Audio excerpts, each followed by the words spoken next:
테니스에서 확률을 높이는 게임을 해야지 이길 수 있잖아요. 뭐 아무리 뭐 이러니 저러니 말을 해도 결국은 확률이 높은 사람이 이깁니다. 그리고 제가 많이 느낀 사항인데요. 수많은 게임을 보고 제가 이제 중학교, 고등학교 감독을 27년 동안이나 했어요. 학교에서 그 테니스 감독 지휘교사로서 이제 테니스 감독을 오래 하다 보니까 어떻게 하는 게 가장 좋은가 이런 걸 참 여러 가지로 고민해보고 했었는데 한 번은 제일 머릿속에 아주 각인이 된 아주 멋진 장면이 어떤 장면이 있었냐면 충주에서 전국체육대회를 했던 것 같아요. 탄금대 그 테니스장에서. 근데 주문진 여정고하고 서울의 유명한 중앙여고하고 이제 단체전을 하게 됐는데 복식을 하게 됐어요. 근데 거기 보니까 중앙여고에 슈퍼우먼 같은 여학생이 하나 있더라고요. 키도 크고 아주 굉장히 빨라요. 포칭을 잘하더라고. 그래서 6대2인가 6대1로 졌어요. 주문진 여정고가. 그러니까 이제 그 단체전엔 코치나 감독이 들어가서 벤치 코치를 할 수 있거든요. 그러면 야, 저니가 이렇게 나가면 한 템포 늦춰서 나가면 완전히 나가버리면 여기로 빼버려라. 그리고 한 템포 늦춰서 치게 되면 걔가 꼼짝도 못한다. 움직이면 빼버리니까. 이제 그런 작전을 세우고 나왔어요. 그럼 이제 또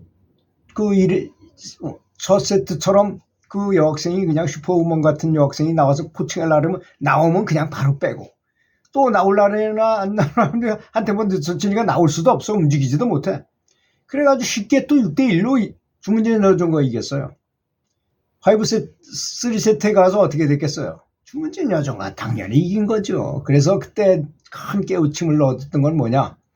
화려한 플레이는 필요하지 않다는 것입니다. 가장 정석 플레이가 가장 기본적인 정석 플레이 있잖아요. 뭐 볼이 오면 크로스를 많이 치고 뭐 이렇게 하는 거. 또 이렇게 다운드 라인으로 빼다 보면요. 다운드 라인으로 멋지게 빼는 걸 좋아하는 사람 저는 그 게임에 이기는 사람이 별로 없어요. 확률적으로 쳐야 되기 때문에 그렇습니다.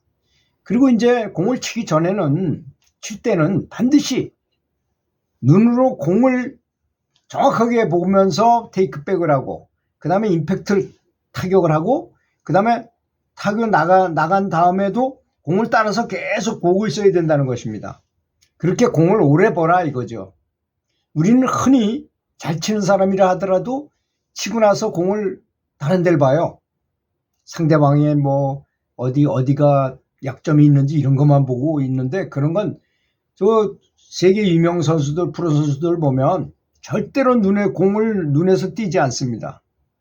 이렇게 맞는 테이크백 하면서 공을 보면서 저 치는 순간에도 보고 치고 난 다음에도 계속 공을 따라가요. 그러다 한참 있다가 원위치에 딱 와서 다음 동작을 취한다는 것입니다. 이것이 가장 중요한 실수 안 하는 법입니다.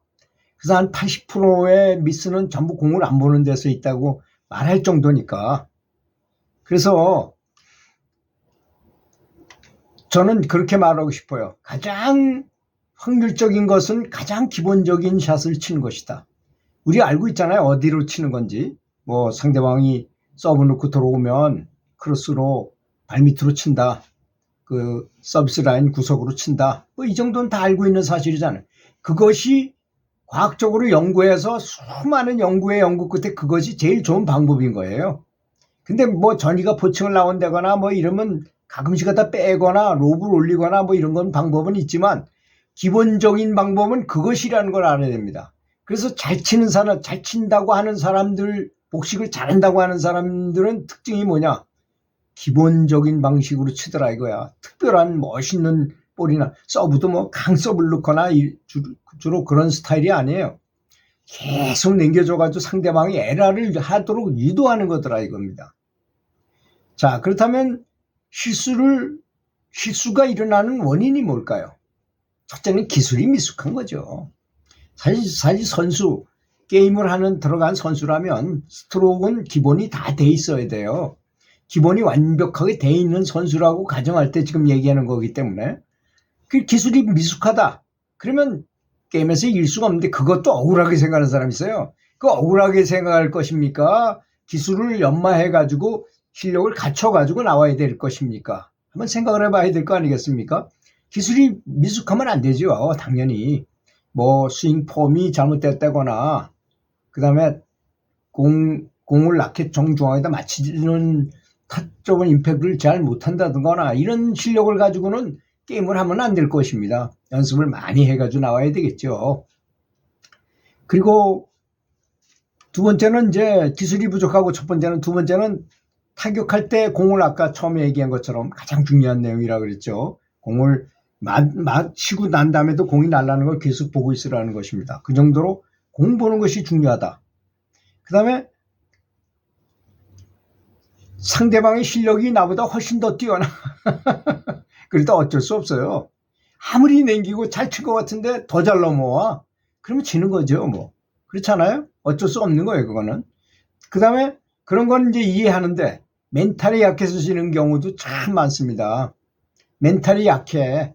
상대방의 볼을 뭐 우왕좌왕 하다가 뭐 제대로 대처도 못하고 그냥 허망하게 지는 경우도 많이 있어요. 또 상대방은 우리 약점을 아주 정확하게 파악해가지고 약점을 향해서만 공격하거든요. 그럴 때 멘탈이 필요한 것입니다. 어떻게 마음의 준비를 하는가. 조금 이따가 이제 그 멘탈을 강화하는 방법에 대해서도 좀 얘기하도록 하겠습니다. 그리고 이제 공은 어디서부터 출발해서 오나요? 우리 편에 올 때. 상대방의 라켓 면에서부터 출발하잖아요.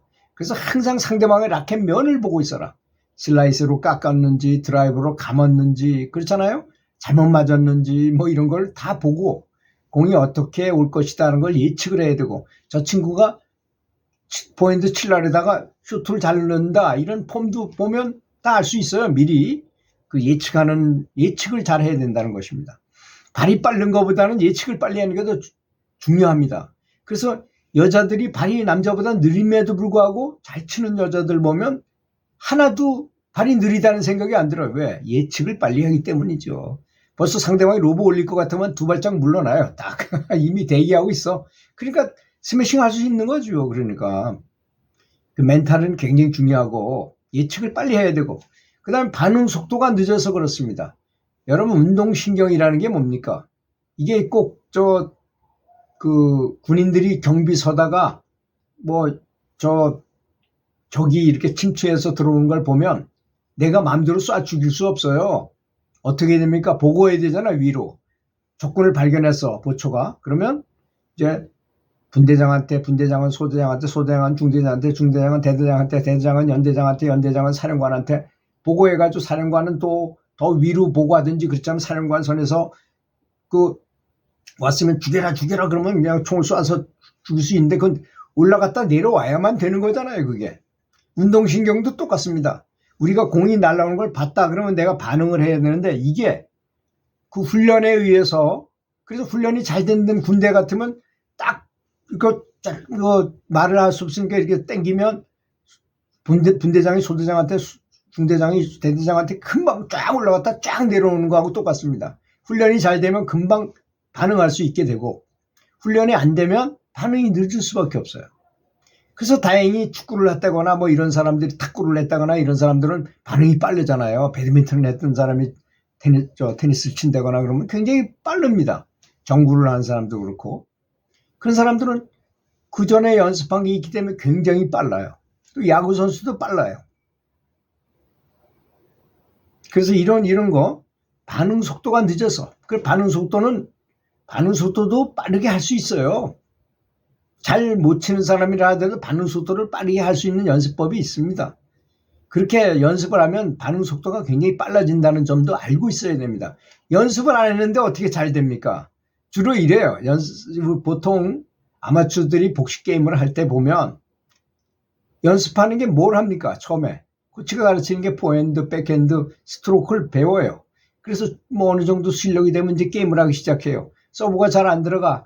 그럴 때 강서브를 넣으려고 그래. 강서브가 필요 없습니다. 첫 서브를 넣는 것이 너무나 중요합니다. 첫 서브를 살살 길게만 주면 그렇게 잘 때리지 못해요. 생각한 것보다. 근데 세컨 서브면 만만하게 보여 벌써. 세컨 서브다 하면 저 친구가 더블 홀트 안 하려고 천천히 늘 것이다 해가지고 그냥 공격해버린단 말입니다. 그래서 첫 서브를 약하더라도 첫 서브를 부드럽게 넣어줘.